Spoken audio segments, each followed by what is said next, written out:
Muy buenos días, qué gusto que el día de hoy, 16 de mayo, pueda informarse con su noticiero Acción 10 en la mañana. Les saluda a Saile Aguilar junto a Jimmy Romero, Odili Vargas y más adelante con Jocelyn Medrano.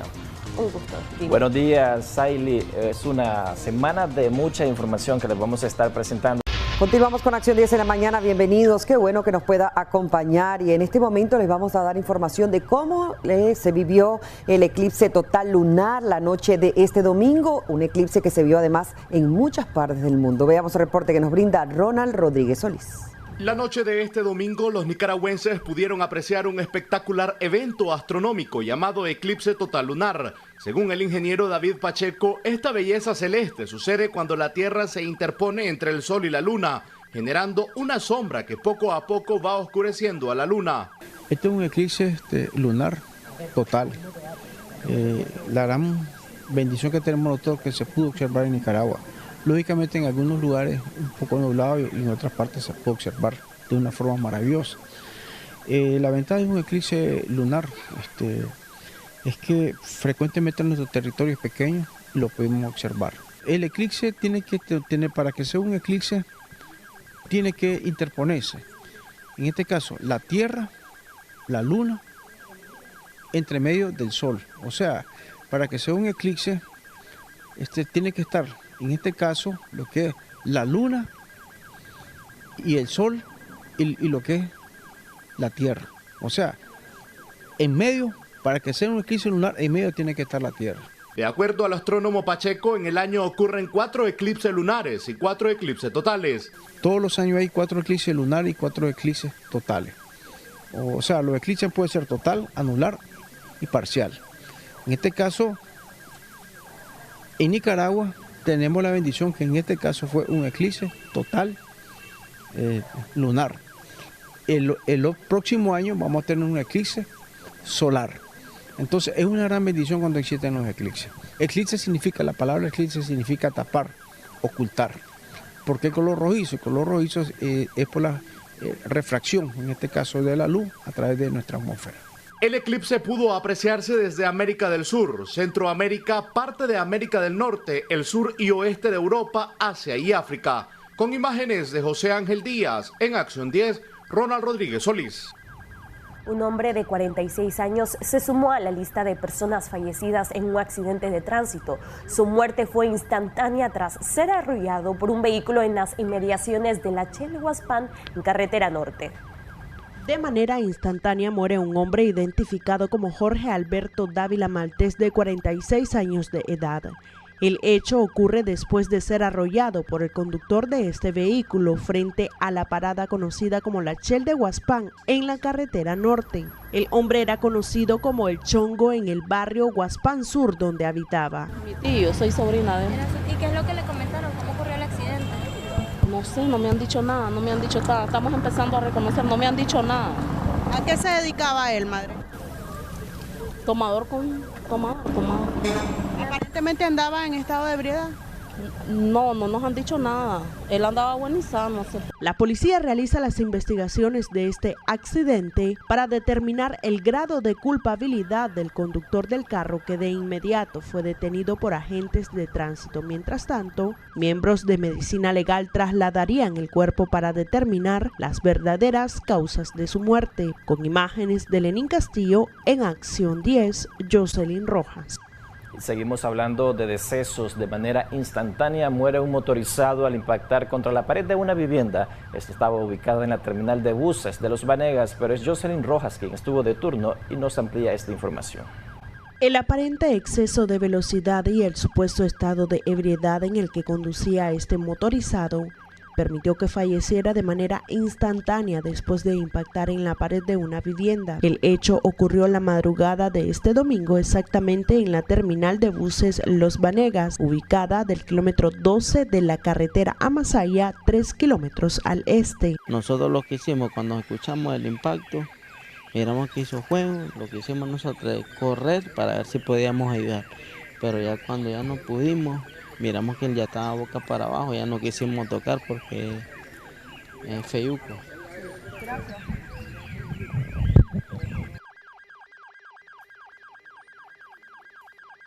estábamos en la entrada del callejón. Pero de repente, estamos afuera nosotros, de repente él pasa y nosotros solo lo único que escuchamos es decir, ¡oye! Hasta ahí nomás llegamos. Cuando nosotros miramos, estamos afuera del callejón, miramos que él se estrella. Cuando nosotros miramos, ¡pra! La moto, ¡boom!, le hace así. Y lo que miramos fue fuego. Cuando nosotros miramos que es fuego, pues le digo, yo me quedo traumado.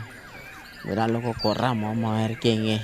Salimos corriendo, pero cuando ya venimos hasta aquí, nosotros no queremos tocar, porque a él ahí lo movieron.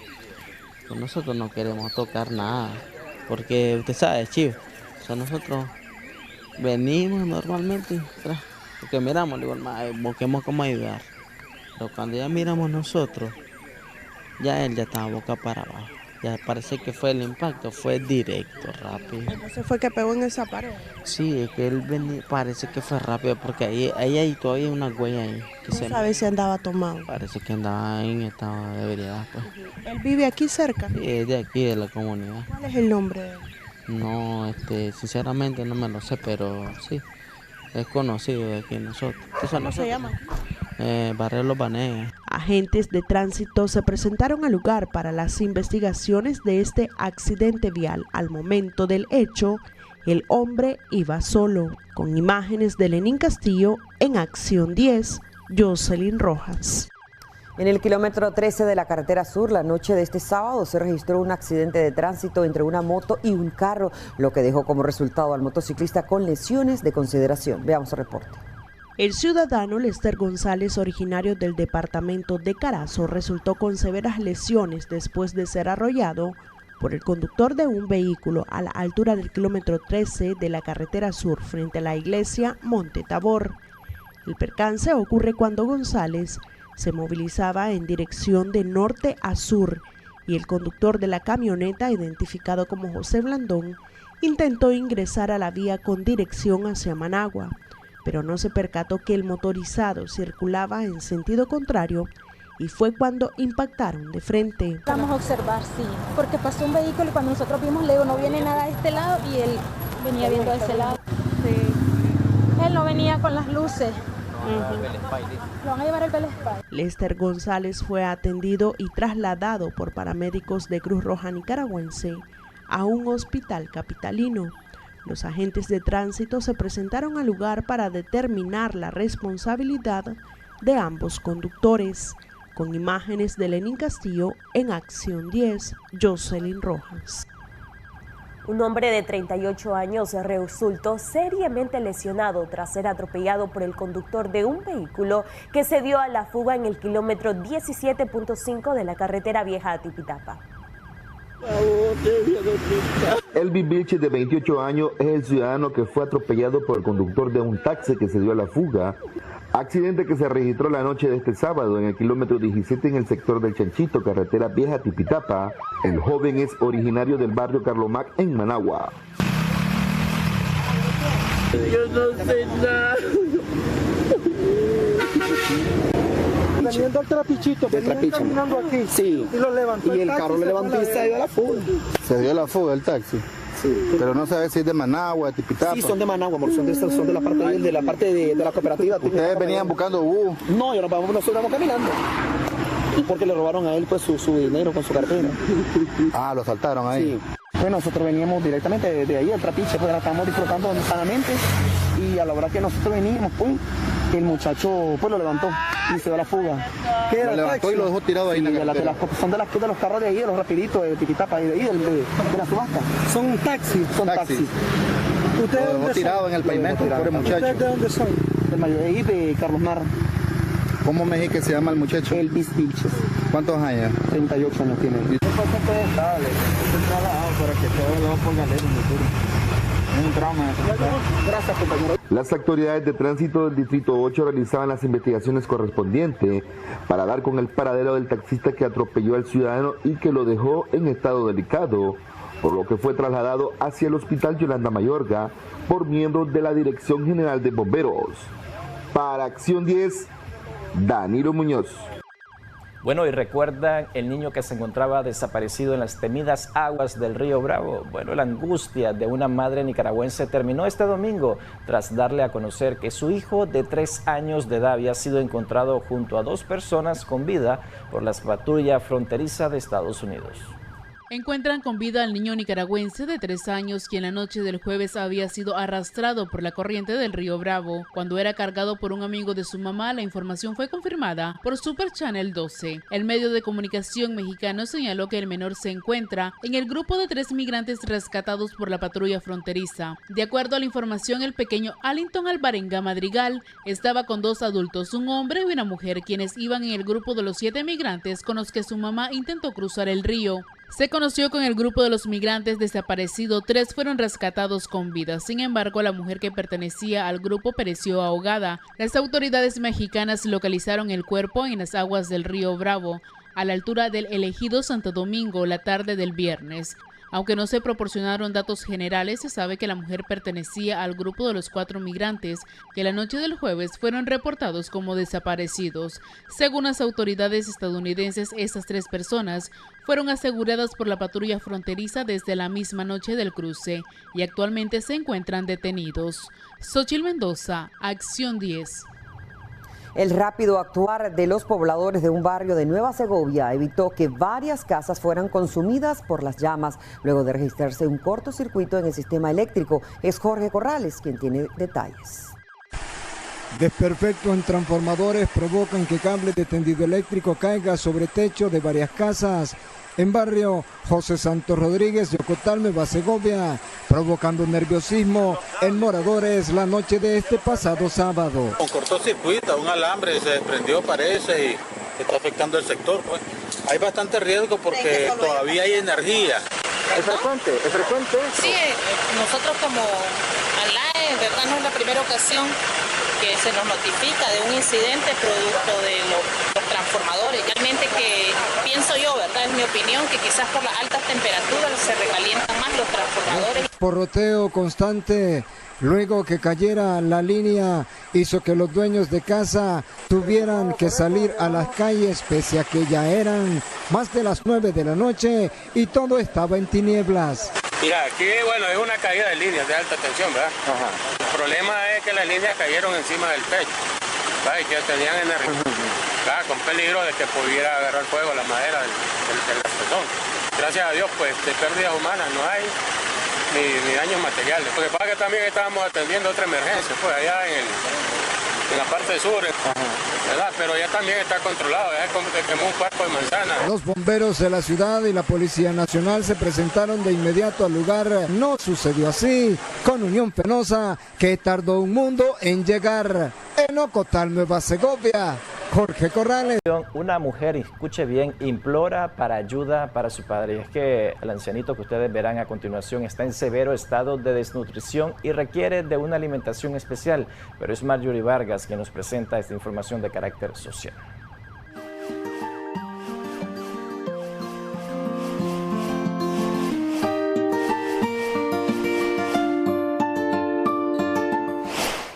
Marixa Mohamed dedica todo su tiempo para cuidar de su padre, Daniel Madriz, de 73 años. Desde hace meses su estado de salud ha desmejorado debido a su severo estado de desnutrición. Ahorita ya tiene como 6 meses, ya más.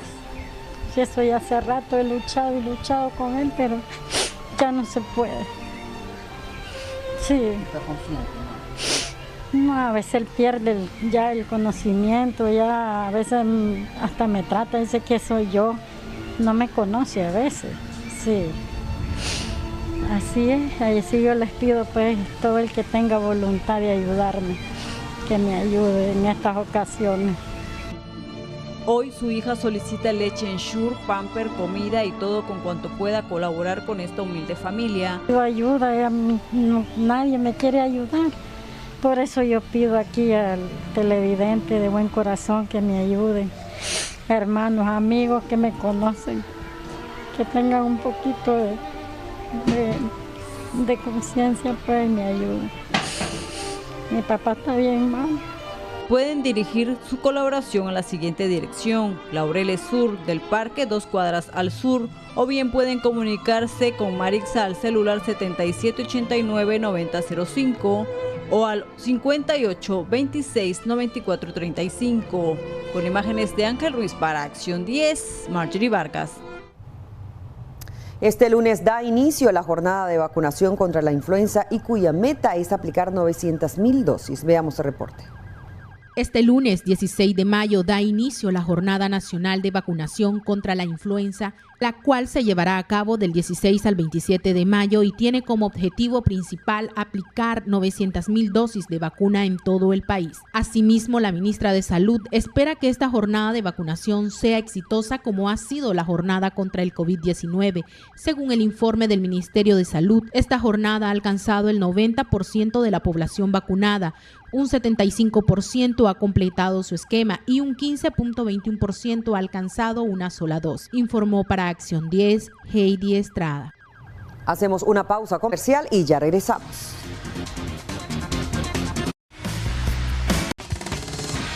Gracias por continuar con nosotros. En el kilómetro 128 de la carretera hacia el municipio de San Juan del Sur, en Rivas, un joven murió de forma instantánea al estrellarse con su motocicleta contra un poste. Eva Torres nos amplía.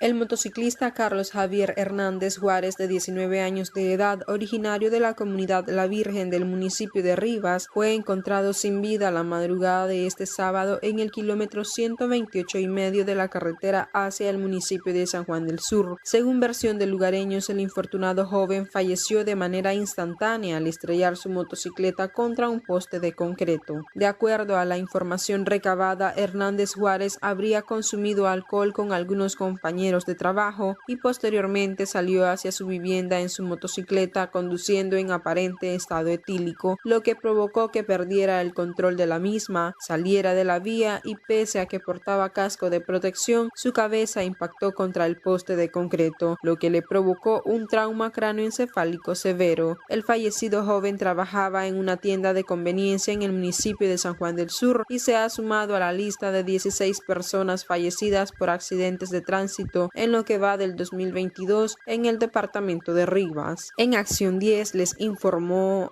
Eva Torres. Muchas gracias, Eva Torres, por esa información. Vamos a cambiar totalmente de asunto. 11 paquetes de cocaína fueron incautados por miembros del Ejército de Nicaragua, esto en el departamento de Rivas. Y es que la droga era trasladada en un vehículo que posteriormente fue abandonado por su propietario al verse, escuche bien, descubierto. Un operativo realizado en el sector del Empalme La Calera en el municipio de Cárdenas, en el departamento de Rivas, el Ejército de Nicaragua realizó la incautación de 11 paquetes rectangulares que en la prueba de campo dio positivo a cocaína con un peso de 11 kilogramos. La institución informó que la droga fue introducida al país por un punto no habilitado y que venía procedente del vecino país del sur, Costa Rica, la que era movilizada en un vehículo con placa de Rivas 2102 por un individuo de identidad desconocida que ante la presencia de las tropas dejó abandonado el vehículo y los paquetes. La institución señaló que la droga y el vehículo fueron entregados a las autoridades correspondientes. Xochitl Mendoza, Acción 10. Un fallecimiento local en la cadena volcánica es lo que se está ocasionando el enjambre sísmico en los alrededores del departamento de Masaya y el municipio de Ticuantepe. Al menos 27 sismos se registraron en las últimas horas y se han localizado en el departamento de Masaya, municipio de Ticuantepe. El primer sismo se registró la tarde de este viernes con una magnitud de 3.6 en la escala abierta de Richter, con una profundidad de 9 kilómetros. Se sintió en algunos puntos de Masaya y Managua. El Instituto Nicaragüense de Estudios Territoriales, INETER, informó que estos movimientos se deben a un evento relacionado al proceso volcánico tectónico y el fallamiento local de la cadena volcánica. El INETER mantendrá vigilancia en las próximas horas sobre este enjambre sísmico. Recuerde siempre mantener la calma y tener lo necesario a mano. Para Acción 10, Marjorie Vargas. Y siempre hablando sobre temas internacionales, la periodista Xochitl Mendoza nos cuenta la historia de un migrante que fue secuestrado durante su travesía hacia Estados Unidos. Pero ¿qué pasó luego? Los detalles a continuación. Don Norlan Antonio Castro dejó su natal comunidad Guanaguana, ubicada en el municipio de Río Blanco, en el departamento de Matagalpa, para dar una mejor calidad de vida a sus hijos. El pasado 5 de abril salió de su casa con la ilusión de cumplir el sueño americano. Hipotecó su pequeña finca por un valor de $1,200 y emprendió su camino hasta llegar a México, siendo un viaje muy complicado. Y lo llevó en 3 semanas hasta Puebla, y de Puebla lo llevó desde ahí lo llevó hasta Monterrey. En Monterrey los metieron en un hotel, y desde ahí la señora, la dueña del hotel, una mentada gata le decían, o una gata, y le decían la macha también, porque a las personas blancas le dicen macha así en otras partes. Y el hombre se llama Eric, se hacía llamar así. Entonces decía que teníamos que pagarle $40 para hacer unos viajes especiales a irlo a entregar a Reynosa. Y da la casualidad que yo me fui y yo ya había terminado la plata, entonces un muchacho ahí me prestó $30. Fue en la ciudad de Reynosa, en el estado de Tamaulipas, en México, donde fue secuestrado. El grupo de 11 migrantes donde él iba fue dividido en 2. De eso, ya cuando llegaron a la casa donde los llevaron, ya los dijeron que el pollero, que supuestamente, que así le dicen el coyote, que no había pagado la entrada, entonces que la libertad de nosotros valía $3,800. Yo desde ahí sentí que el mundo se me vino encima, porque yo soy muy pobre, yo no tengo nada. Después de 5 días de estar apresado y en manos de cárteles mexicanos, cuando su familia pagó el rescate, fue liberado, y fueron los mismos secuestradores quienes se encargaron de llevarlo hasta el Río Bravo. Logró cruzar hasta suelo norteamericano, pero fue deportado ese mismo día a México y posteriormente a Nicaragua. Supuestamente que para nosotros, los nicaragüenses y los cubanos, hasta el primero estaba abierto, y a nosotros eran como las 10 o las 11 de la noche, y a nosotros nos aplicaron la ley del día 2. Y los entregaron a migración, y en todo eso yo no había podido comunicarme con mi familia. Entonces ellos comenzaron ya el día lunes a comenzar a chantajear aquí, a pedirle reales, que si no me iban a mandar en pedazos, y le quitaron $2,000, creo que son. Y la gente me ha ayudado aquí, gracias a Dios, pero yo sigo endeudado con $4,800 hasta este momento. Y no tengo plata pues para pagar esa deuda así de esa plata alquilada. Y no sé, yo creo que voy a perder este pedacito de tierra que con tanto sacrificio tengo, pero...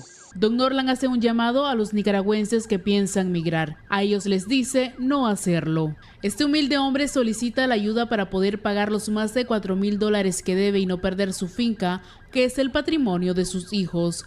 Para ayuda, usted puede marcar al siguiente número telefónico: 7859-9088. Xochitl Mendoza, Acción 10. Gracias por continuar con Acción 10 en la mañana. En los próximos días, la Asamblea Nacional cancelará la personería jurídica a unas 25 ONGs, entre ellas Puntos de Encuentro y Fundación de Ayuda para Mujeres Víctimas de Violencia. Marjorie Vargas con los detalles. En estos 5 primeros meses del año, la Asamblea Nacional ha cancelado la personería jurídica de al menos 238 ONGs. El motivo, según los documentos, es porque no cumplen con la Ley sobre Personerías Jurídicas sin fines de lucro, la Ley Orgánica de la República de Nicaragua y el incumplimiento contra la Ley de Lavados Activos. Se conoció que en los próximos días la Asamblea Nacional estará cancelando la personería jurídica a 20 ONGs. Entre las que destacan la Fundación Pro Rescate de los Jóvenes de Pandillas, Fundación Puntos de Encuentro para la Transformación de la Vida Cotidiana, Asociación para el Desarrollo Integral Acompañado de Nicaragua y sus comunidades, Asociación Vida Plena, Asociación Ministerio Generación Sin Código, Fundación Nueva Esperanza y Vida, Asociación Lazos de Amor y Esperanza, Asociación Instituto de Estudios para la Gobernabilidad y Democracia, Asociación Instituto Nicaragüense del Cemento y del Concreto, Fundación Civil Nicaragüense para la Conservación y el Desarrollo, Fundación Centro de Orientación para la Exportación de la Micro, Pequeña y Mediana Empresa, Asociación Red Municipal de Jóvenes de Nueva Guinea, Fundación Centro de Relaciones Internacionales, Fundación Civil para el Apoyo a Mujeres Víctimas de la Violencia, Asociación de Señoras de Abogados de Nicaragua. Asociación Centro para la Participación Democrática y el Desarrollo, Asociación Centro de Estudios y Formación para la Gobernabilidad Democrática y el Desarrollo Sostenible, Fundación de Desarrollo Habitacional Ambientalista de Bajo Costa, Bambú, Palma y Adobe de Nicaragua, Fundación Interconexión Humana, Asociación de Desarrollo Forestal Campesino, Asociación Centro de Alternativo para la Mujer Sobreviviente de Violencia, Fundación de Mujeres por el Desarrollo y la Democracia de Nicaragua, Asociación Americana de Agroquímicos de Nicaragua, Fundación para el Desarrollo de la Cirugía Reconstructiva en Nicaragua. Esta es la lista que se presenta en el documento enviado por un diputado de la Asamblea Nacional. Para Acción 10, Marjorie Vargas. Este próximo 28 de mayo, Lady Bulgaraza celebra el segundo aniversario de su comedor infantil. Sin embargo, no tiene los recursos suficientes para llevar alegría a 200 niños que son parte de su proyecto. Kareli de la Vega, conocida popularmente como Lady Bulgaraza, hace un llamado a las personas de buen corazón que quieran apoyarle en la celebración del segundo aniversario del comedor infantil Ebenecer, ubicado en la comarca Pochocuape, en Managua. Para este próximo 28 de mayo celebrar el segundo aniversario del comedor infantil Ebenecer. Ya llevamos 2 años haciendo esta labor, repartiéndole comidas a los niños y niñas. Estamos preparándonos para este día, celebrar con una piñata, con una comida, y para que los niños puedan pasar una mañana bastante alegre. A diario aproximadamente son 120 niños los que reciben su almuerzo por parte de la buena gestión de Kareli. Que los ayuden para así pues tener una alegría que sea para los niños, ya no para nosotros sino que para los niños. Si quieren apoyar con esta noble causa, pueden contactarse al número de WhatsApp 84 55 47 88 o bien dirigirse a la siguiente dirección: Comarca Pochocuape del Instituto Técnico Inmaculada, 200 varas al sur, media cuadra arriba. Con cámara de Julio Real, informó para Acción 10, Heidi Estrada. Qué bueno que siga con nosotros en nuestro segmento de debates y soluciones. Hoy les acompañamos con el siguiente tema: ruta del migrante, riesgos y costos. Esto referido, por supuesto, a la migración de los nicaragüenses, principalmente hacia los Estados Unidos. Esa ruta del migrante donde se ven sometidos a constantes riesgos, a extorsión, a secuestros y todo lo que tienen que pasar para poder atravesar el río Bravo. Algunos lamentablemente mueren en el intento, otros logran llegar, pero la travesía no termina ahí. Es una regularización migratoria que lleva más de un esfuerzo, tanto a nivel personal como a nivel económico, por parte de las familias que deciden viajar hacia los Estados Unidos. Ahora también hablamos de familias, no solamente 1 o 2 personas de la familia, sino a veces se va toda la familia, algo que todavía es más difícil, lo decía nuestra invitada habitual de estos temas, que incluso los niños tienen que comparecer ante las autoridades norteamericanas para poder regularizar su situación migratoria. Ya nos acompaña la doctora María Matthews, como todos los días. Así es, Jocelyn, ya se encuentra con nosotros la doctora María Matthews, experta en temas migratorios y perdones de Estados Unidos. Nos acompaña vía Zoom. Muy buenos días, doctora. Muchas gracias por acompañarnos. Bienvenida. Buenos días, Jimmy. Buenos días, Jocelyn. ¿Verdad? Siempre un gusto poder compartir con ustedes esta sección y poder seguir informando, ¿verdad?, al pueblo nicaragüense. Veíamos cómo durante el fin de semana se daba a conocer que una madre nicaragüense logró, según información preliminar, localizar a su hijo, un niño migrante nicaragüense que está en manos de las autoridades, en medio de este proceso en el que estaban intentando cruzar hacia el territorio estadounidense. ¿Cómo los niños se vuelven vulnerables ante este tipo de situaciones? Ya lo decía yo hace unos segundos, doctora, ya no hablamos de 1 o 2 miembros de la familia, sino de la familia completa que intenta llegar a los Estados Unidos. Ruta del migrante, riesgos y costos. Realmente, doctora, esa ruta del migrante, ¿cuándo inicia y cuándo podemos decir que finaliza y cuáles son sus riesgos? Ok, Jocelyn, realmente, ¿verdad? Podríamos decirlo que inicia en el momento en que ellos comienzan a cruzar la frontera con México, porque es donde realmente existen los problemas, donde el centroamericano o el nicaragüense necesita tener una visa para poder ingresar al territorio mexicano. Entonces estamos hablando desde el momento que atraviesan la frontera de Guatemala con México, comienza esos riesgos, porque miramos la forma en que son transportadas estas personas, estos migrantes, por estos tratantes que se dedican, ¿verdad?, al tráfico de personas. Entonces ahí es donde empiezan los riesgos, empieza la tortura. Para mí, personalmente opino que es una tortura. De la forma que los transportan, de la forma que los tratan, no los tratan bien, no los alimentan bien, sufren alto grado de deshidratación. Entonces hay que animar a los nicaragüenses que no se sigan arriesgando. Podemos ver el caso del niño, gracias a Dios fue encontrado el niño Arlington, pero esas horas de angustia, de pena, de muerte en vida, se podría decir, para la madre de ese menor, pues realmente creo que los nicaragüenses deben de pensarla. Hemos aconsejado por muchas veces en muchos programas a las madres y a los niños que no se sigan arriesgando. Los niños son los más vulnerables, las mujeres son las más vulnerables. Por favor, no sigan realizándolo, hay muchos riesgos. Jocelyn y Jim.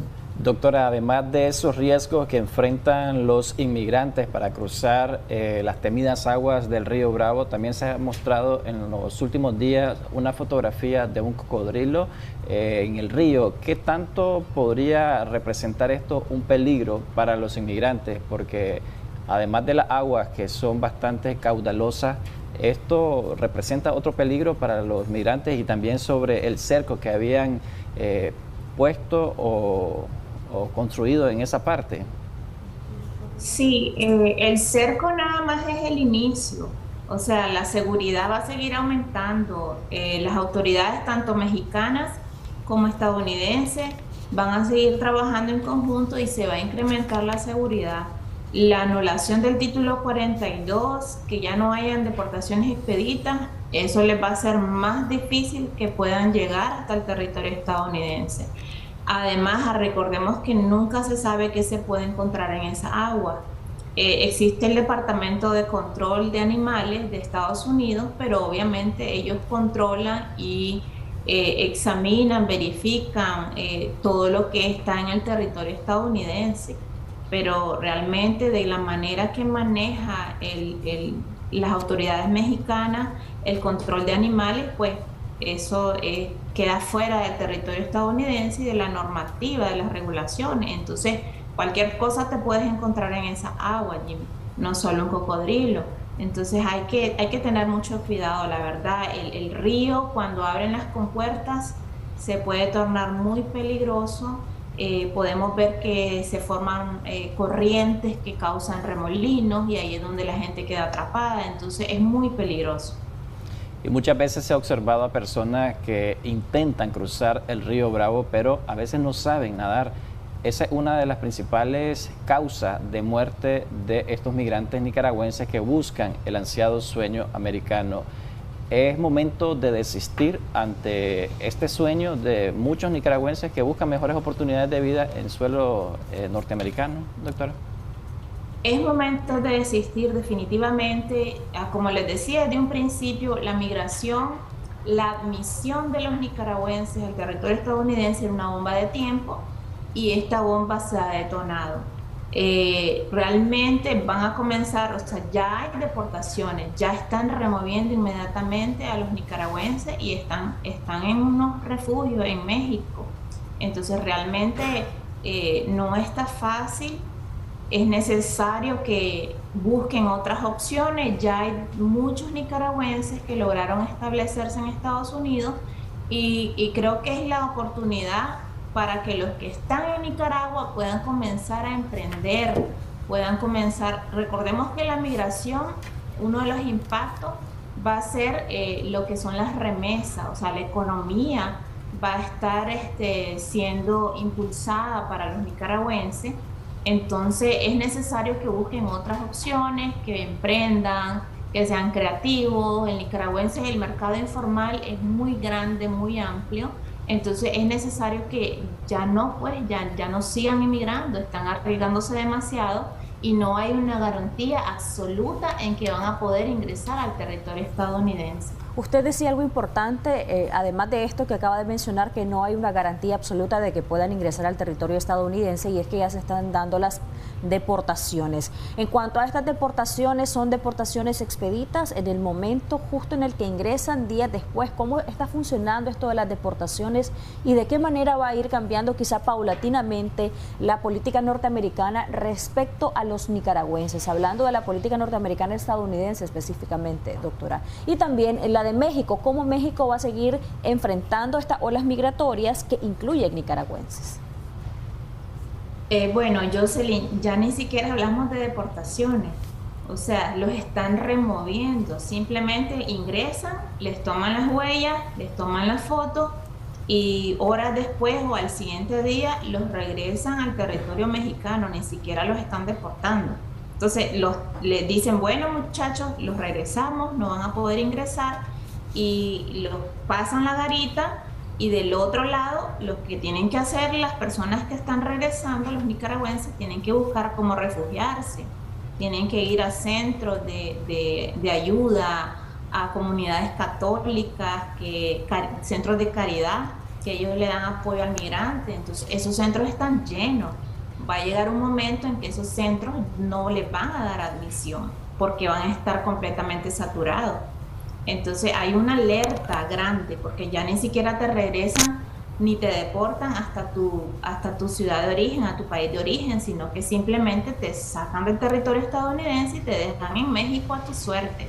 Entonces tienen que pensarla, la verdad. Ya no es el MPP que vamos a regresarlos a México y van a estar en un proceso. Simplemente les toman el registro y los remueven del territorio estadounidense y los dejan al otro lado de la garita a su suerte. Recordemos todo lo que se mueve en ese territorio. Ese territorio está gobernado por los carteles mexicanos y entonces es un territorio de alta peligrosidad. No es que querramos meter en miedo a los nicaragüenses, pero es la realidad. Entonces hay mucho que arriesgarse y mi consejo es ya no sigan saliendo más, no le sigan haciendo caso a las mentiras de los coyotes, porque cuando los traen de una manera bastante hostil. Entonces tienen que tener mucho cuidado y tienen que detenerse la inmigración. De hecho, estamos a un punto de que ya no más, que no se pueden seguir permitiendo más muertes de niños, más muertes de mujeres, más abuso, más secuestro. Es un momento en que tienen que reflexionar los nicaragüenses.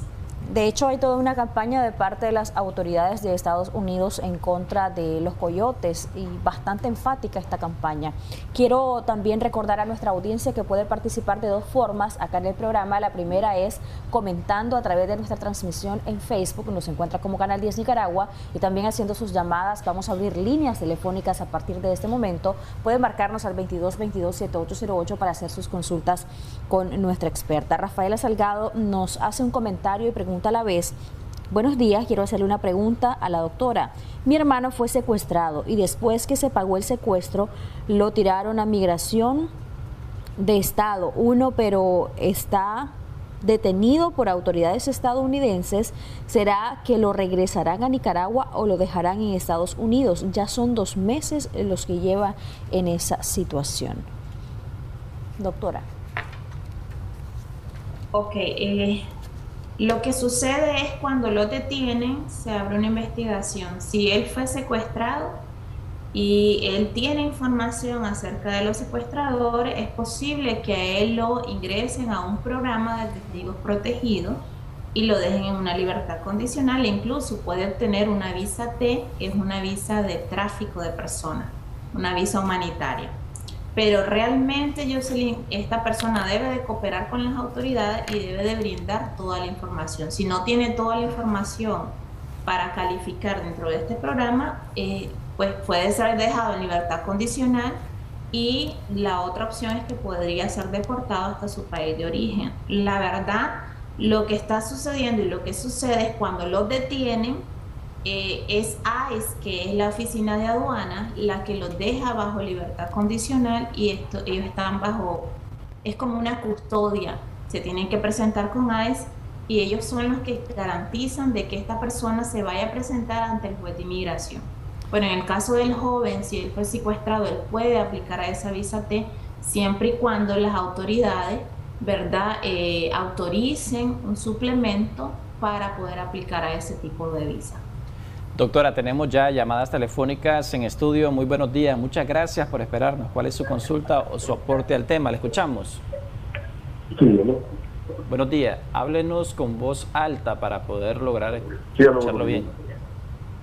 Le escuchamos, díganos. Sí, aló, buenos días. Sí, ¿cuál es su pregunta o su comentario al tema? Mire, la verdad que uno pues está haciendo un esfuerzo acá, ¿verdad? Así como dice la doctora, ¿verdad? Que hagamos lo más que se puede en nuestro país. En el caso vemos mucho que tenemos hijos americanos y la situación cada vez se pone más difícil.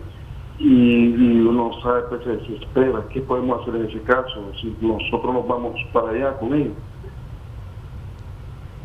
¿Qué le podría responder, doctora? Usted ya ha dicho en la entrevista que existen aquellas personas que buscan cómo migrar de forma ilegal hacia Estados Unidos. En el caso de los que tienen, él dijo que tienen hijos ciudadanos americanos. Hay un proceso para los padres de ciudadanos americanos que pueden aplicar a una petición familiar. El proceso puede tomar 3 años, 3 años se van volando y ellos pueden ingresar con una visa de inmigrante y posteriormente recibir su residencia. Entonces, si el señor tiene un hijo ciudadano americano o una hija mayor de 21 años, lo mejor es que se haga el proceso de la petición familiar.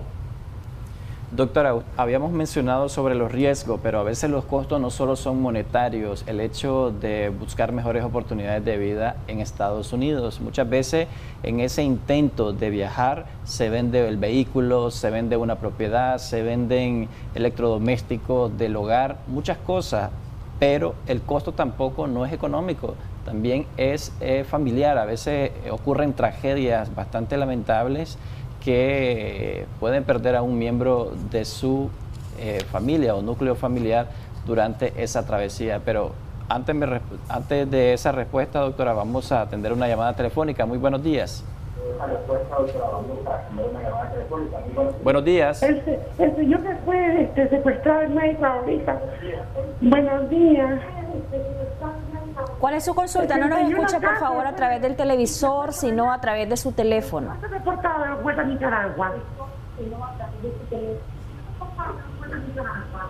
No tenemos éxito en la comunicación de esa manera. Recuerden, cuando nos llamen, por favor, hacerlo de manera directa, sin estar escuchando el televisor, escucharnos a través de su teléfono y ubicarse en un lugar donde podamos comprenderle bien y hablarnos en voz alta. Vamos a recibir más llamadas en este momento, si tenemos al 2222-7808 para que usted también pueda hacer sus consultas a través de llamada telefónica. Buen día, nos dice, sigo manteniendo que solamente... sí, buenos días, ¿tenemos la llamada? Aló, buenos días. Le escuchamos. Adelante, ¿cuál es su consulta? Aló, buenos días. Buenos días, ¿cuál es su consulta? Le estamos escuchando perfectamente bien. Escúchenos, por favor, únicamente a través de su teléfono. Bájele el volumen a su televisor. Mi consulta es que... Sí, no se escucha a través del televisor porque entonces tenemos retraso en la comunicación. Ok, está bien. Bueno, mi pregunta es la siguiente. Lo que pasa es que uno hace lo posible para llegar acá. ¿Me escucha así? Sí, le escucho muy bien. Aunque usted no se escuche, yo le estoy escuchando. Ok. Mi pregunta es la siguiente. Si uno llega a la frontera de los Estados Unidos y tiene ciudadanos americanos que a uno lo puedan pedir, ¿se hace más fácil para que uno lo pida? Muchas gracias por su consulta. Doctora, esta consulta es bastante frecuente y la respuesta es bastante clara, que ya usted nos la ha compartido. Pero expliquemos bien al amigo televidente en cuanto a esta duda. ¿En qué condición puede una persona que vive en los Estados Unidos pedir a alguien aquí en Nicaragua? ¿Y en qué condición esta persona puede ingresar a territorio norteamericano una vez se da la petición? ¿Cuánto tiempo lleva esto? Ok, Jocelyn. Bueno, hablando de la pregunta directamente del joven, ¿verdad? El llegar al territorio estadounidense, toda persona que llegue indocumentada, lo que hace es que aplica un proceso de remoción y deportación, y él aplica el asilo y prácticamente tiene que defender su causa ante un juez de inmigración, independientemente que tenga un familiar ciudadano americano y que lo peticione. No se puede peticionar a una persona que ha ingresado indocumentada, porque esta persona tendrá que pedir un perdón y hay criterios de elegibilidad para ese perdón migratorio. Lo más recomendable, si se tiene un familiar ciudadano americano y esta persona es un familiar inmediato, ¿verdad? Entonces que aplique a esa petición familiar. Si es esposo o esposa de un residente o de un ciudadano, pueden aplicar esa petición. Si son hijos menores de edad de un ciudadano americano o mayores de edad, pueden aplicar. Lo único que varía es el tiempo de procesamiento de esa petición. Si son hermanos de ciudadanos americanos, también pueden aplicar a una petición familiar. Lo único que sí, también hay un periodo de tiempo que tienen que esperar hasta que su visa está disponible. Entonces, es importante que siempre soliciten asesoría y acudan. Venir a la frontera sur de manera indocumentada no les resuelve nada. Se están metiendo a un pantano, porque eventualmente van a terminar en una deportación si no tienen evidencias para poder soportar un miedo creíble o una persecución en el país de origen. Entonces es importante que primero soliciten asesoría y ver a qué pueden aplicar, a qué son elegibles. No vengan de manera irregular a la frontera, porque esa es una solución a corto tiempo, a corto plazo, y eventualmente van a terminar en una deportación. Tenemos otra llamada, doctora. Muy buenos días. Muy buenos días. ¿Cuál es su consulta o el aporte que va a realizar al tema? Le escuchamos. Sí, mi hermanito, fíjate que yo tengo un caso especial que es el de mi esposa. Ella hace años, ella se vino de allá y ella tiene Social Security, pero no sabemos cómo hacer para gestionar esos documentos, a ver qué nos dice la doctora sobre eso. Toda su familia tiene el Social, es más, uno de sus hermanos se fue así mojado y él está dándole uso allá al Social Security. Una pregunta, doctora, que le tenga al amigo televidente. Sí, ¿de qué manera? O sea, el social es simplemente cuando aplicas a un cierto tipo de beneficio migratorio y recibís el social. Pero la pregunta aquí es, pues más bien mi pregunta para este señor, ¿cuál es el estatus migratorio de su esposa? ¿Ella es ciudadana americana? ¿Cuál es la edad que tienen? ¿A qué es lo que ella quiere aplicar? ¿A un retiro? ¿A una pensión? O sea, no me queda clara cuál es su pregunta de él. ¿Aló? Está al aire, puede responder. Sí, buenos días. Yo soy la esposa de mi esposo que acaba de llamar. Le estamos escuchando. Sí, la que tiene el documento, pues. Sí, hace años que nosotros nos venimos de allá de los estados. Mi mamá nos trajo, éramos menores de edad. Mi hermano se logró regresar hace años, él tiene ya 20 años de estar allá. Él todavía no tiene documentos, está en proceso, ¿ve? Pero yo quería saber qué podría yo lograr con ese documento. Mi papá se vino y él no continuó con el caso. Ya él estaba pagando taxi, él trabajaba allá, pagaba todo, pues su proceso estaba, su caso estaba en proceso, pero él lastimosamente él se vino antes de que le llegara pues la residencia a él, ¿ves? Y la verdad pues yo tengo estos documentos, tenemos, todos mis hermanos tienen Social Security y tenemos ese papel que dice el parol, ¿ves? Y tenemos años de estar aquí. Y yo quería saber qué podría lograr yo con esto. ¿Ya me entiendes? Ok, ya le tengo una respuesta a la señora. Sí, ok, ustedes tuvieron la familia completa, obviamente aplicó a un proceso de asilo y durante ese tiempo se les otorgó un número de seguridad social para que ustedes pudieran continuar el caso. Si la familia o el aplicante principal desiste de esa acción y abandona el proceso, entonces lamentablemente esos números de seguro social no les sirven para nada. Solamente sirven cuando la persona tiene un estatus migratorio y se retira y regresa a su país de origen, puede obtener una pensión. Si pueden trabajar con ese social, el social es una cosa, el permiso de trabajo o la autorización de empleo es otra cosa muy distinta. El Social Security si no va de la mano de ese permiso, de esa autorización de empleo, no le sirve para nada.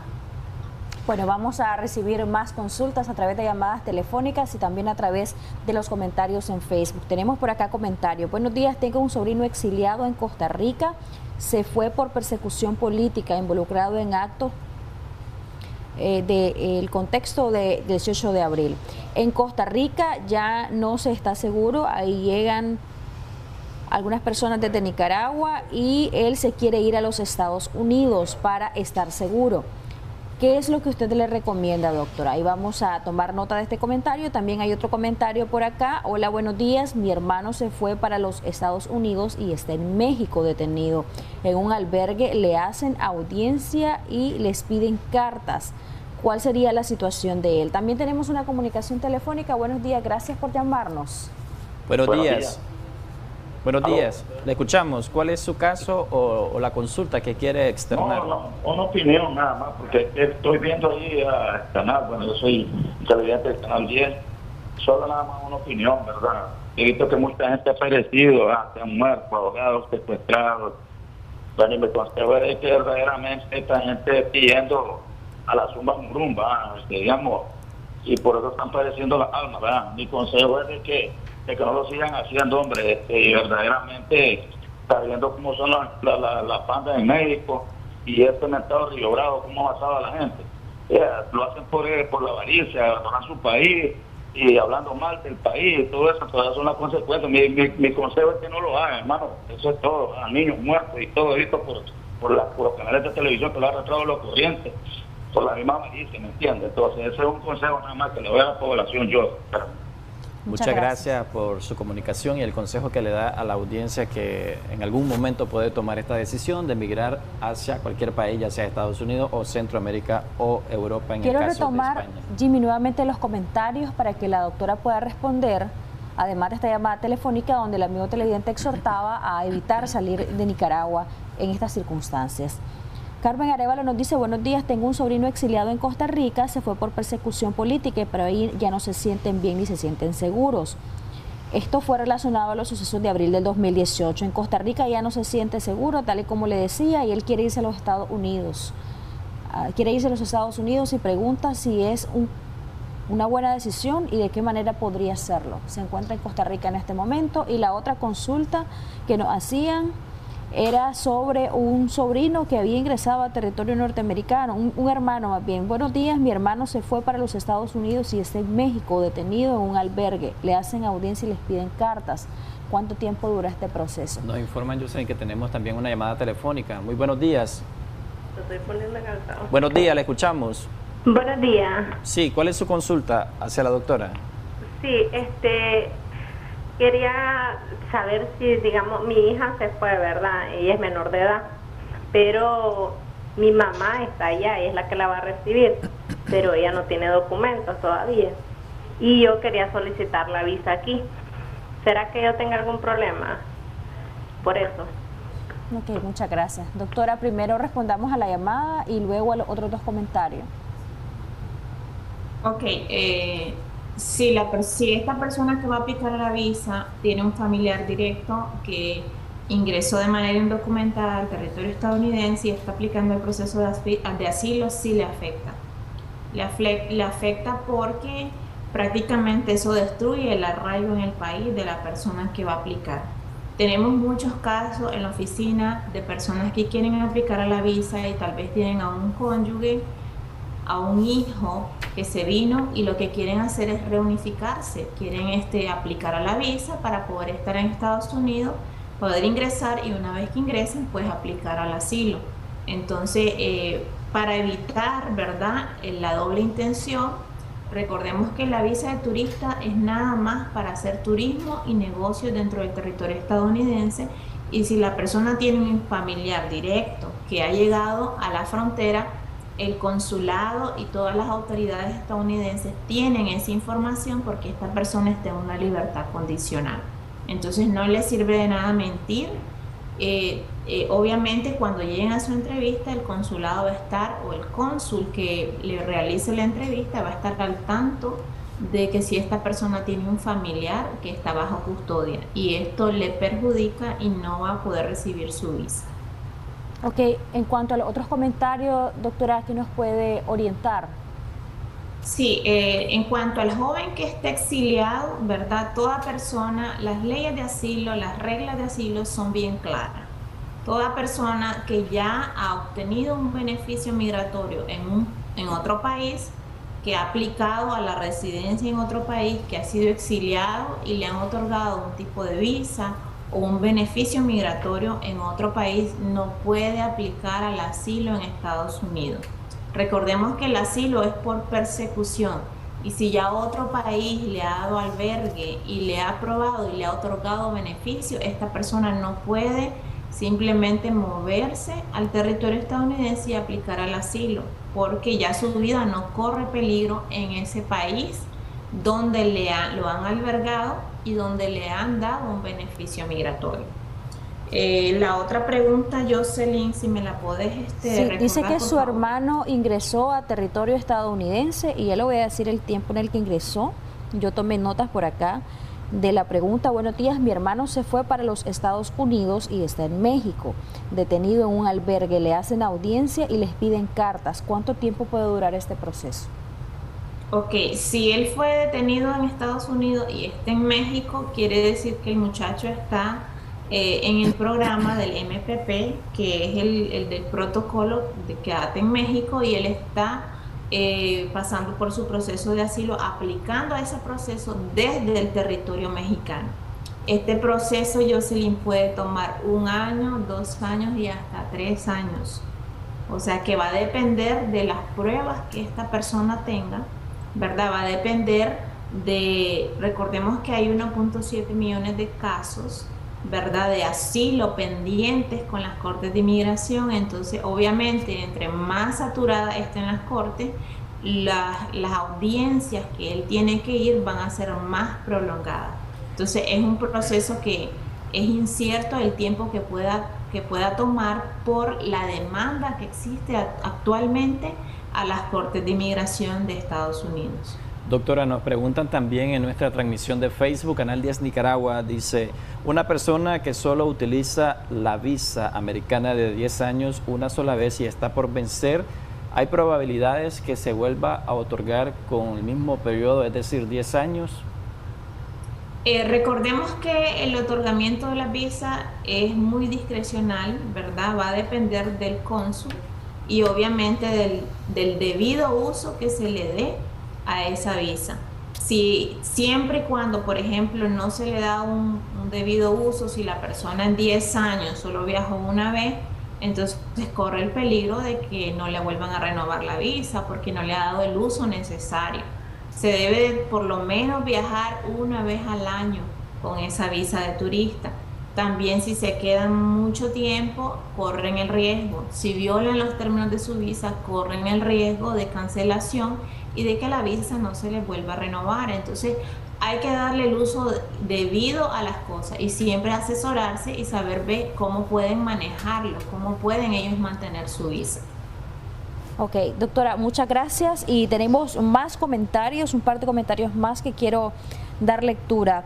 Dani José Ruiz nos dice, buenos días, tengo un familiar en un albergue de Estados Unidos y a él le habían dicho que tenía su última audiencia en estos días y se la han programado nuevamente porque el juez pide una documentación presentada traducida en inglés.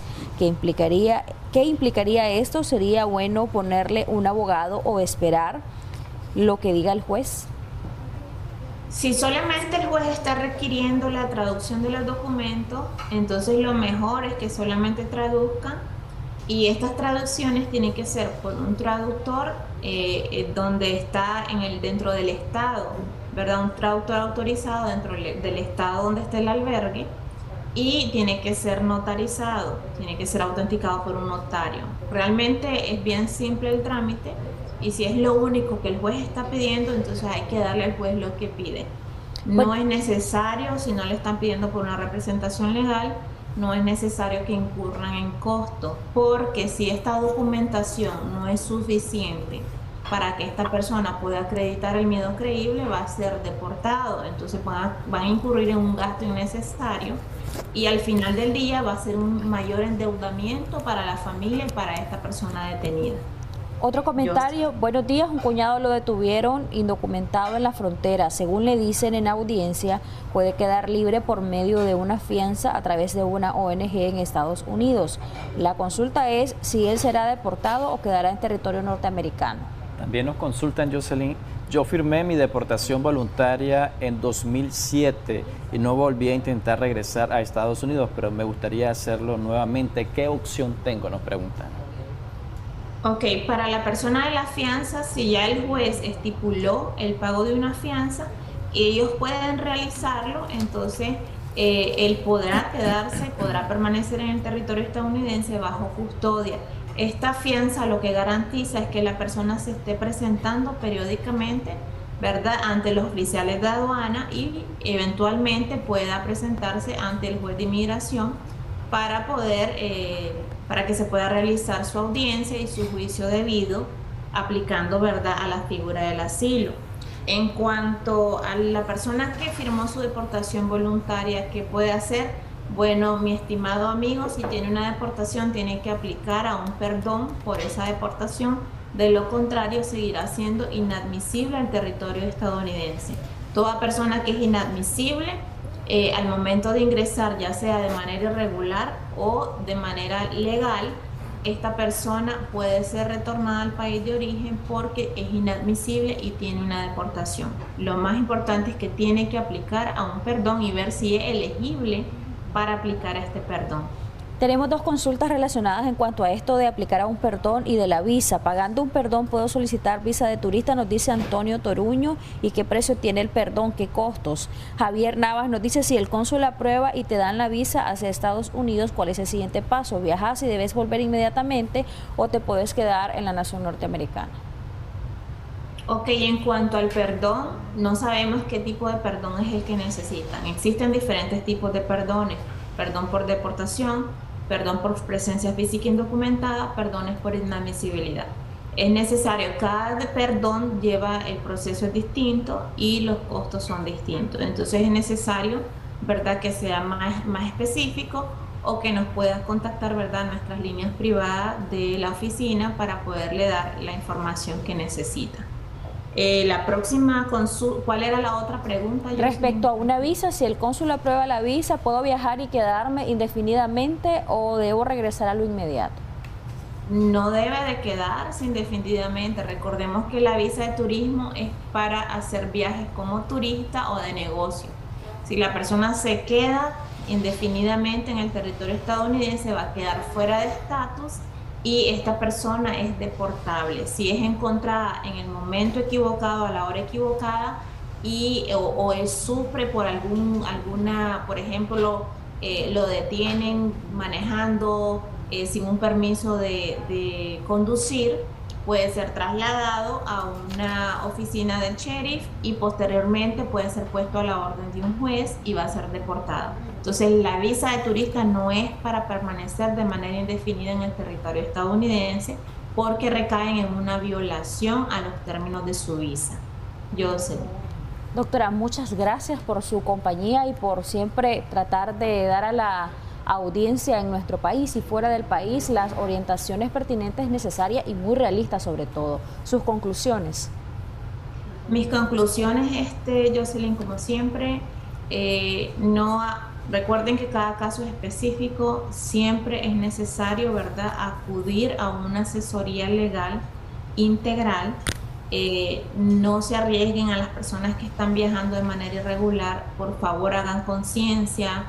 A los nicaragüenses, si todavía están pensando salir del país, por favor piensen en otras opciones, no lo hagan porque ya no, las fronteras prácticamente se están cerrando y no hay una garantía, se exponen a muchos riesgos, los coyotes les dan un trato muy inhumano y los niños, por favor, no los sigan arriesgando. Señores, señoras nicaragüenses, piensen mucho, valoren todos los riesgos, valórense a sí mismos y valoren el sufrimiento de su familia. Es un calvario el que las familias sufren cuando vienen en ese viaje. Todo puede suceder. Entonces, por favor, tomen en cuenta lo que está sucediendo, infórmense y siempre de la mano de Dios, y bendiciones a todos. Bendiciones también para usted, doctor, y gracias nuevamente por su tiempo. Bueno, de esta manera hacemos una pausa comercial, ya regresamos con más de Acción 10 en la mañana.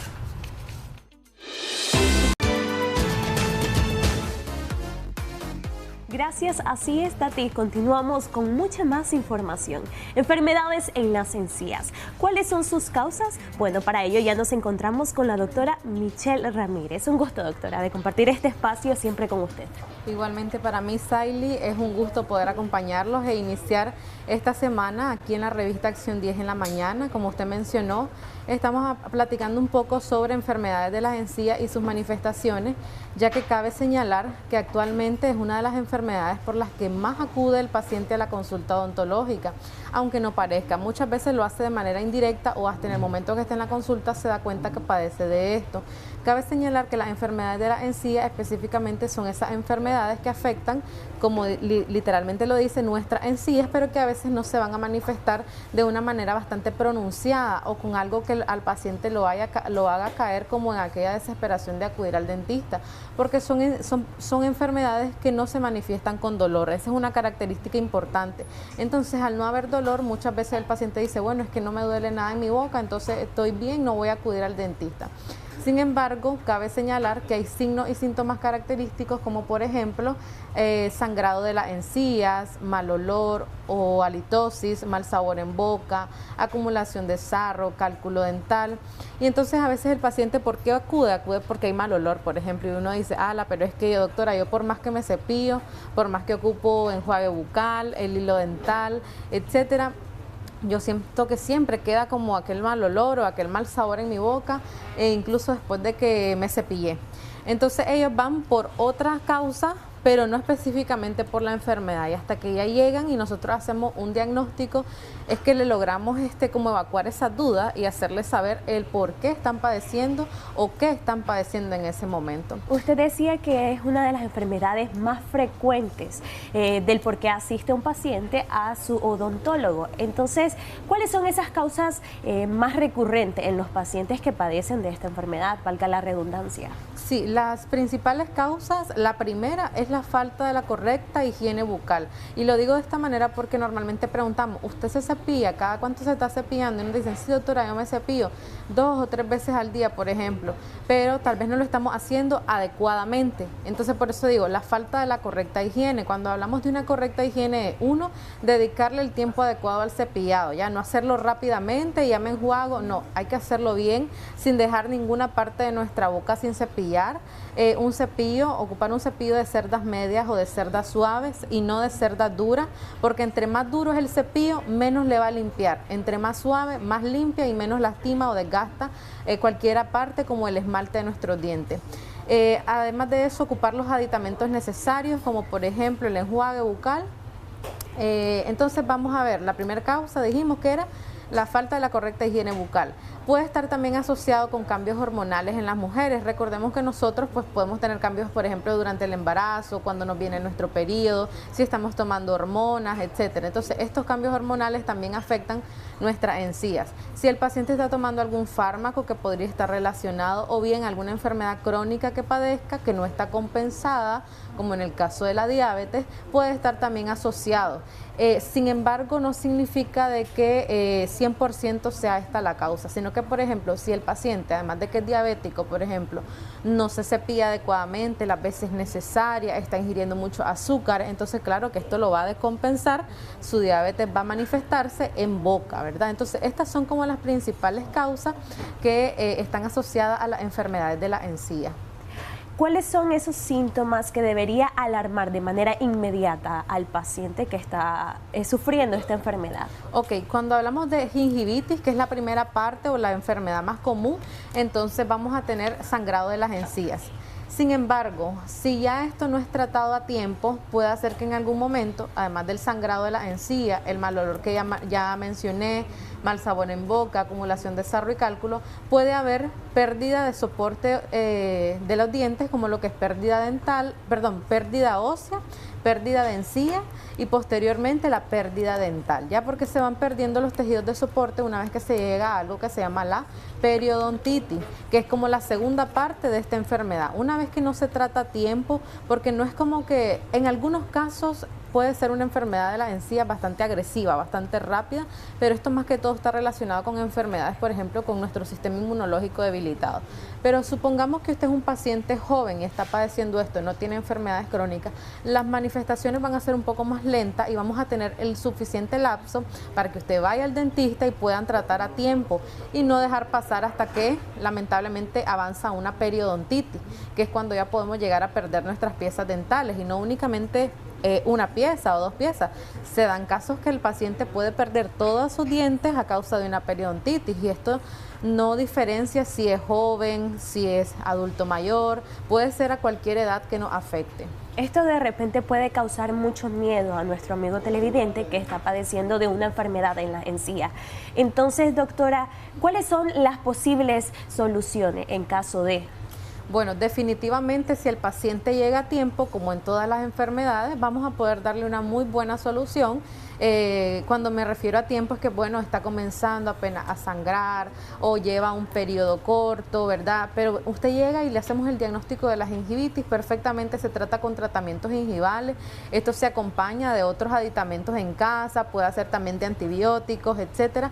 Entonces, le damos el seguimiento, cabe señalar que eso es importante, llevar el seguimiento, porque a veces el paciente quiere y cree que en una sola consulta le vamos a poder hacer esto. No, a veces hay que dar, por ejemplo, citas cada 15 días, una vez al mes, después cada 3 meses, ¿verdad? Y dar ese seguimiento hasta que totalmente sea erradicado, porque también existe algo que se llama recidiva, es decir, si lo tratamos en clínica, pero no le dio seguimiento, nunca volvió, perfectamente la enfermedad puede regresar a su cavidad oral y quizás va a ser un poquito más agresiva que antes. Muchísimas gracias, doctora, por esa excelente información. En caso de que nuestro amigo televidente tenga otra consulta de las que se abordaron aquí, ¿cómo pueden contactarla? Claro que sí, me pueden contactar al número 8372-4385, ese es el contacto de Clínica Dental Los Ángeles.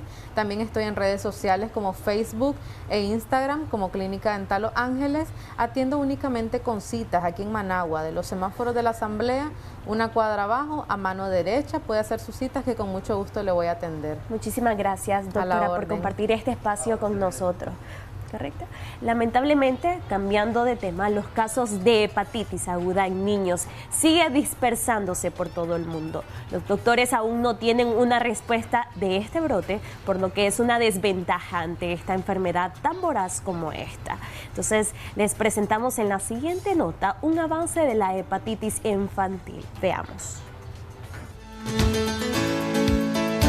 Gracias, Saily. Efectivamente vamos a estar conversando sobre esa porción, esa cantidad que debemos nosotros suministrar a nuestros hijos y cuánto debe de comer, ¿verdad? Sobre todo en el primer añito. Para ello está con nosotros la doctora Enid González. Ella es pediatra y especialista en nutrición infantil. Vamos a conversar sobre este tema, doctora. Bienvenida. Gracias, muy buenos días. Encantada de estar acá con ustedes, conversando sobre este importante tema. Ok, doctora, a veces nosotros decimos, yo quiero darle lo mejor a mi hijo, quiero empezar a alimentarlo, ya pasó los 6 meses, o lo que orienta ustedes los especialistas. ¿Cuáles son las porciones? Pero en realidad, ¿qué es lo que debemos dar primero? ¿Algo sólido? ¿Algo líquido o mojito, como le llamamos? Qué buena pregunta la que está diciendo, porque es muy importante explicarle a las madres ese tema. Y es que actualmente existen muchas tendencias relacionadas a la introducción de alimentos sólidos. Sí. Hay una que se llama Baby Led Weaning, que es la que se solicita que la persona que alimente al bebé lo dé en sólido. Pero muchas abuelitas, ¿verdad?, siguen pensando que es mejor hacerlo en mojito. La respuesta es que ambas van a aportar los nutrientes que el niño necesita. Ok. Depende entonces del bebé y de la persona que lo va a alimentar el decidir un poco cuál de las dos, porque hay niños que les gusta más la textura sólida y a otros que les gusta más la textura en mojitos. Ok, excelente. Y cuando hablamos de las porciones, doctora, ¿cuánto debe comer para tener precisamente esa nutrición? Sí, es importante que tengamos en cuenta y explicarle a las madres y a los padres de familia que no tenemos que tomar de referencia el plato de un adulto, ni la mitad del plato de un adulto al momento de servir alimentos al bebé. Lo que uno espera que al año de vida el niño coma es de 2 a 3 porciones de proteína, que proteína podemos tener carne de res, pollo, pescado, de 2 a 3 porciones de fruta y de 2 a 3 porciones de carbohidratos. A veces lo podemos medir con la manita del bebé y así servir las porciones. A veces servimos mucho alimento y vemos que el niño deja y es porque la cantidad de porciones y de cucharaditas que les ofrecemos son muchas. Ahora, doctora, también he visto en relación a esta alimentación que es lo más conveniente, que el niño coma solo o nosotros darle al bebé.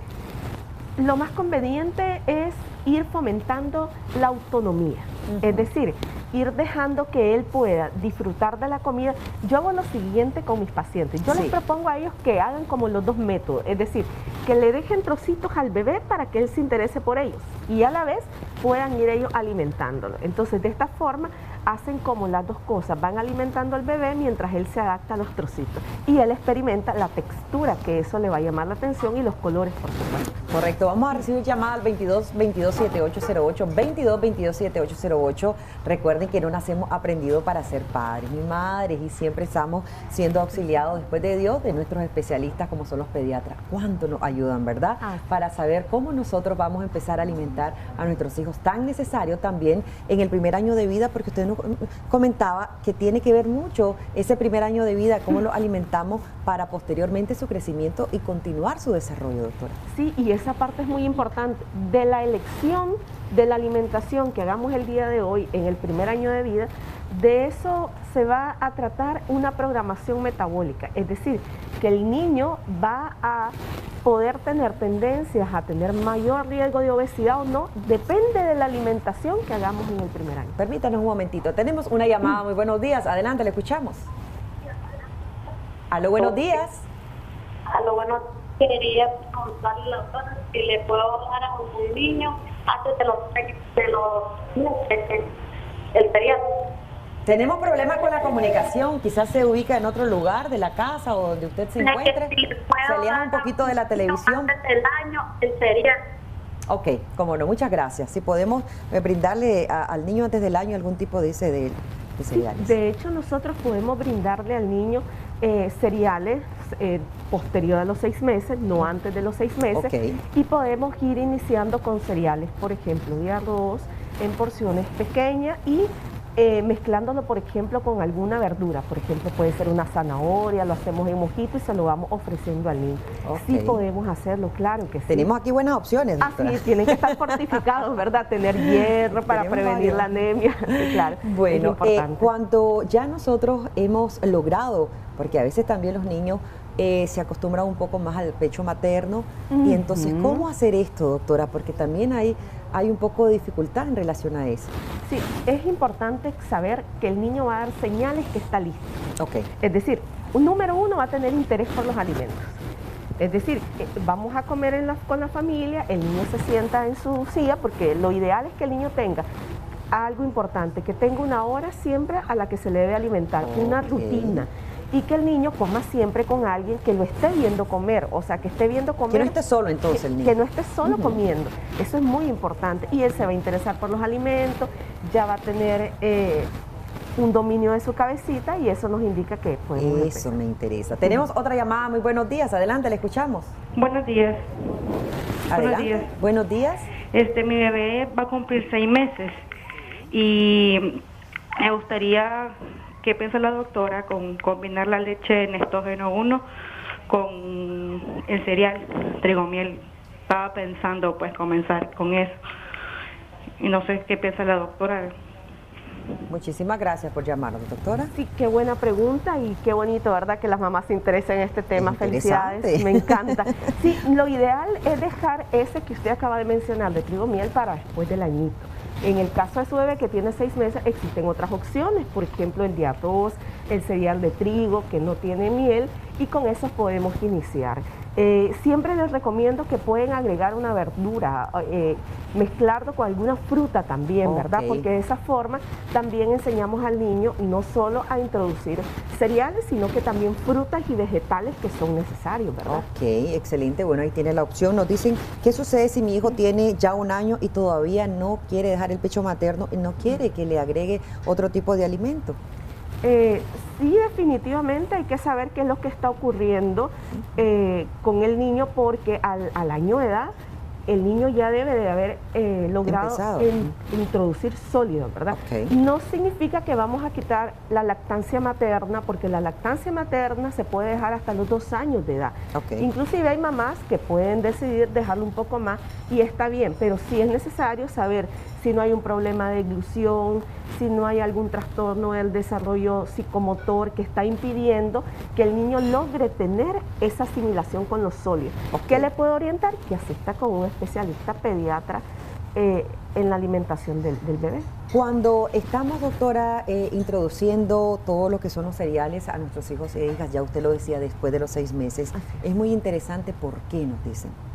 Sí, es muy interesante, y más que interesante, es muy necesario, porque vamos a garantizar que el niño tenga micronutrientes que son necesarios para, por ejemplo, prevenir la anemia, prevenir la ceguera infantil, que tienen vitamina A, fortalecer el sistema inmune con el zinc, tienen proteínas, carbohidratos. Entonces, todas esas cosas lo que hacen es fortalecer y enriquecer el aspecto nutricional necesario para el niño, no solo para su desarrollo físico, sino para su desarrollo mental.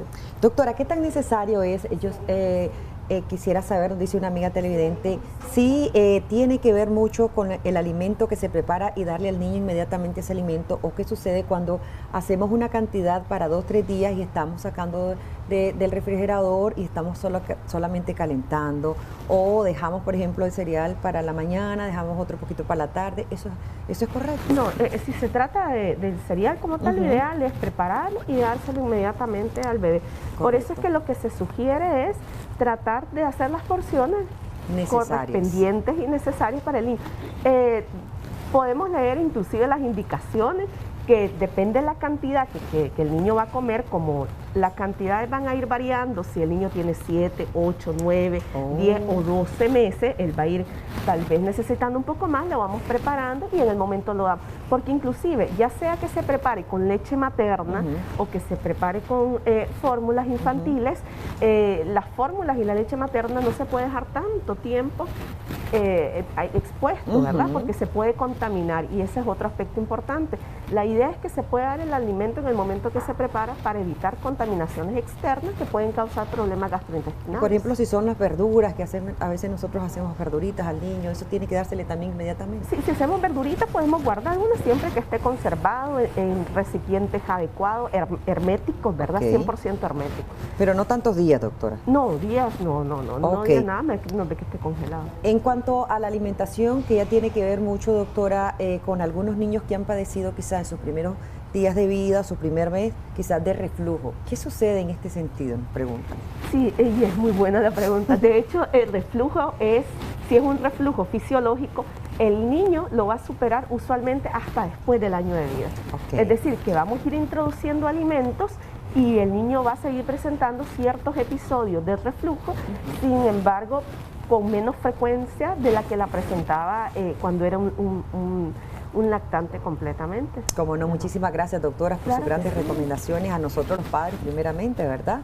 Aquellos que van a iniciar también esa bonita de ser padres, a nosotras las mamás que tenemos esa conexión. Yo digo que el padre y la madre, pero la madre en especial la llevamos en el vientre, los amamantamos, entonces hay una conexión un poquito más íntima en ese sentido, ¿verdad? No, así hay algunos padres también, ¿verdad? Que juegan ese papel y ese rol muy, muy interesante en los hijos e hijas. Pero antes de irnos, doctora, ¿qué recomendaciones también podemos brindarle a esos padres jóvenes que están iniciando esta nueva experiencia? Que no tengan miedo. Mi primera recomendación es que no consideren que el rol de alimentar a los niños o estarlos cuidando no están hechos biológicamente, por decirlo así, para eso. No. ellos lo pueden hacer y tienen que ir aprendiendo. Siempre ha sido como una costumbre que lo hagan las mamás, pero que no tengan miedo, que jueguen con el niño, que ellos también lo alimenten y van a ver que van a ir teniendo más confianza y va a ser más fácil para ellos cuidar de ellos cuando estén solos con ellos. Ok, muchísimas gracias, doctora, claro que nos ha acompañado. Nid González, recuerden ustedes, ella es médico, pediatra, especialista en nutrición infantil. Gracias por habernos acompañado y esperemos, ¿verdad?, que usted haya tomado nota de todas esas recomendaciones. Pero hablando de recomendaciones, Tati nos dice cómo lo vamos a preparar el siguiente producto. Adelante. Seguimos con Acción 10 en la mañana, un tema muy interesante sobre los aspectos a evaluar antes de solicitar o aceptar un crédito. Muy necesario para algunos, quizá para emprender un negocio, para cancelar otras deudas, para algo muy personal. Pero para hablar de ello y darnos esas excelentes recomendaciones, está con nosotros Gisela Canales para conversar sobre estos tips importantes que tenemos que tomar en cuenta. Dele peso a sus pesos. Bienvenida, Gisela. Gracias. Fíjate que sí, el tema del crédito muchas veces se toma por tomar y es como nos vemos tentados que me están ofreciendo un crédito, me lo ponen al alcance, entonces primero lo tomo y después veo en qué lo voy a usar y ese es un gran error, ¿verdad? También se da. Lo primero que hay que hacer es analizar si realmente vas a requerir ese crédito. A veces lo primero que pensamos es voy a buscar un crédito para comprar algo, hacer algo en casa, un negocio, como bien mencionaba, pero quizás realmente no es la primera opción que deberías tener, porque recuerda que un crédito implica pagar, además de intereses, comisiones por desembolso, seguros, etcétera. Entonces, si te prestaron, por decir algo, $100, vos no vas a pagar $100. Vas a pagar en dependencia de la institución y los niveles de intereses que hay a 140, 150, en dependencia del plazo, hasta el doble o incluso más. Entonces, ahí suponete que vos lo querés para un negocio. Ok, vos invertiste 100, pero vas a pagar 200. Quiere decir que tu negocio tiene que tener generar suficiente ganancias como para asumir o cubrir el costo de ese crédito, además de la cuota de la devolución de los $100 como tal, por ejemplo. Entonces, tenés que ser muy cuidadoso. Y otro tema que, además de analizar si realmente amerita o si mejor solo te esperas un poquito y ahorrar durante unas quincenas y al menos ya tener una parte, además de esto, revisar cómo está tu endeudamiento, porque muchas veces tal vez ya tu endeudamiento está en el límite de lo saludable y un nuevo crédito solo te va a generar más problemas porque ya no vas a tener la capacidad de pagar. Pero ¿cómo hacen, o he escuchado bastante, hacer un préstamo por un lado en un banco y cancelar tu otra deuda, solventar las otras deudas de tarjetas de crédito, de otros créditos, en fin? Mira, no hay una fórmula mágica de decir si es bueno o no es bueno. Va a depender siempre de cada caso. Si, por ejemplo, yo tengo en una institución financiera una tarjeta de crédito a la cual yo le debo 35,000 córdobas, casi $1,000, ¿verdad? Y pago una tasa de interés del 50% al año, obviamente es un crédito no favorable porque es una tasa alta. Si me ofrecen un crédito por $1,000 a una tasa del 20, del 22, sí me sería más favorable, a pesar de que tenga que pagar una comisión por desembolso, hacer ese crédito para cancelar. El problema es que si esto no, en ese camino de por medio, no tenemos una reflexión de por qué es que no pudimos pagar, qué es lo que se nos hizo tan difícil, etcétera, no vamos a salir del problema. Simplemente, bueno, ya me deshice una deuda en la mente, ¿verdad? Realmente la mantenés, simplemente cambiaste de acreedor o a quién le debes. Unificaste la deuda. Así es, entonces, pero tenés que pagar igual la cuota. Probablemente podés pagar similar, tal vez el ahorro no va a ser tanto porque, como te digo, hay otras comisiones, si te atrasás va a haber otras cosas de por medio, tenés que pagar seguro, a veces son cosas que omitimos. Decimos, bueno, debo 35,000, la tasa es más barata, pero los créditos llevan otros gastos que las tarjetas no. La comisión por desembolso, por ejemplo, solo ahí tenés 2%. El seguro que tenés que pagar de saldo de vida deudor, ahí fácilmente en dependencia del saldo puede ser $3, $4, $2 mensuales y ahí va sumando, ¿verdad? Si te atrasaste, vas a incurrir en intereses también. Aquí no existe como en la tarjeta que tenés una cuota mínima, pero vos puedes dar más. Reestructuración del interés también va incluido. Mira, reestructuración es distinto cuando un crédito no aplica para las tarjetas, no es para un préstamo como tal, exacto. Pero la reestructuración lo que te hace es que si tu préstamo estaba a un año, por decir algo, y ya te faltan solo 3 meses, ese saldo vamos a cambiar el plazo al cual estaba ese crédito, en vez de un año, qué sé yo, 18 meses, y ese saldo vamos a diluirlo en ese tiempo para bajar la cuota. Ok, para aquellas personas que ahorita es por temporada, porque vos que trabajas en eso y estás analizando, la gente que se está endeudando es por temporada, qué sé yo, llega la Semana Santa, ahorita que viene el Día de las Madres, qué bonito, ¿verdad? Agasajarlas.